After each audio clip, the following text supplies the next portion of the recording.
آج ہم ایک ایسے موضوع پر بات کر رہے ہیں جو شاید ہم سب کی زندگی سے کسی نہ کسی طرح جڑا ہوا ہے۔ جی بالکل۔ کمفرٹ زون، یعنی ہمارا آرام دہ دائرہ۔ ہم سب اسے چاہتے ہیں، لیکن کیا یہ واقعی اتنا ہی محفوظ ہے جتنا ہم سمجھتے ہیں؟ یہ سوال ہی بہت اہم ہے۔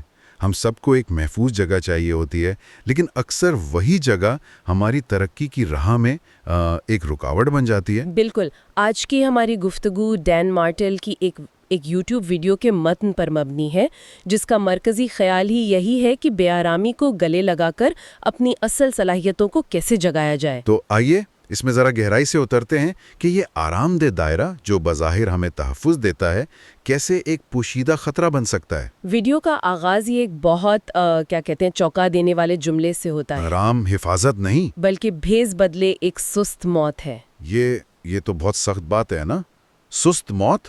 دیکھیں، میرے خیال میں اس کا مقصد ہمیں جھنجھوڑنا ہے۔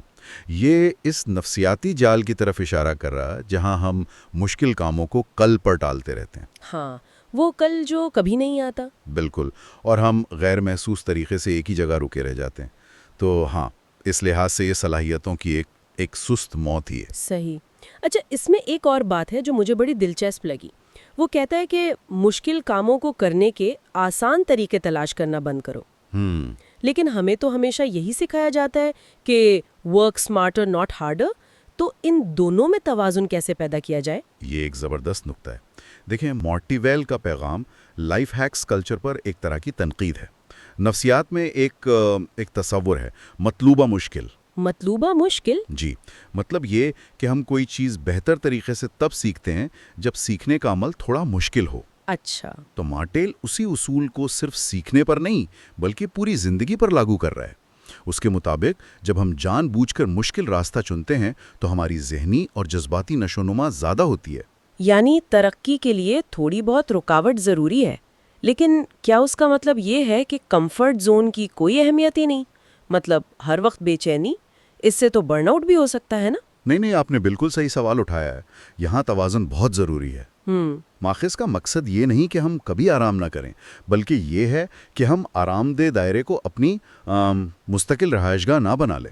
ایک عارضی پڑاؤ کی طرح۔ بالکل، جہاں آپ توانائی بحال کرتے ہیں، لیکن اگر آپ وہیں بس گئے تو سفر رک جائے گا۔ خوف کا سامنا کرنا، نئے حالات میں خود کو ڈھالنا، یہ خطرہ نہیں بلکہ ایک مکمل تبدیلی ہے جو انسان کو اس کی حقیقی صلاحیتوں تک پہنچاتی ہے۔ یہ بات سمجھ آتی ہے، اور اسی خیال کو وہ ایک اور طاقتور جملے سے جوڑتا ہے جو مجھے بہت پسند آیا۔ کون سا؟ اگر بے آرامی تمہیں ڈراتی ہے تو ویسا ہی رہنا تمہیں خوفزدہ کر دینا چاہیے۔ یہ تو سوچ کا پورا زاویہ ہی بدل دیتا ہے۔ بالکل، یہ ہمیں ایک انتخاب کرنے پر مجبور کرتا ہے کہ بڑا خوف کون سا ہے، کچھ وقت کی بے آرامی یا زندگی بھر کا پچھتاوا اور جمود۔ صحیح۔ اور ماخذ کا موقف واضح ہے کہ عظمت اور کامیابی آرام دہ دائروں میں کبھی نہیں ملتی۔ ایک نئی اور بہتر زندگی کا آغاز اسی ہمت سے ہوتا ہے جو اس دائرے کو توڑنے کے لیے چاہیے۔ تو مطلب اس ساری گفتگو کا خلاصہ یہ ہے کہ ہمیں بے آرامی کو ایک دشمن کے طور پر نہیں دیکھنا چاہیے۔ جی ہاں، بلکہ اسے ترقی کے لیے ایک ضروری محرک کے طور پر دیکھنا چاہیے۔ یہ وہ طاقت ہے جو ہمیں آگے بڑھنے اور اپنی حدود کو وسیع کرنے کا موقع دیتی ہے۔ جی ہاں، اور یہ گفتگو ایک دلچسپ سوال ہمارے سامنے چھوڑ جاتی ہے۔ وہ کیا؟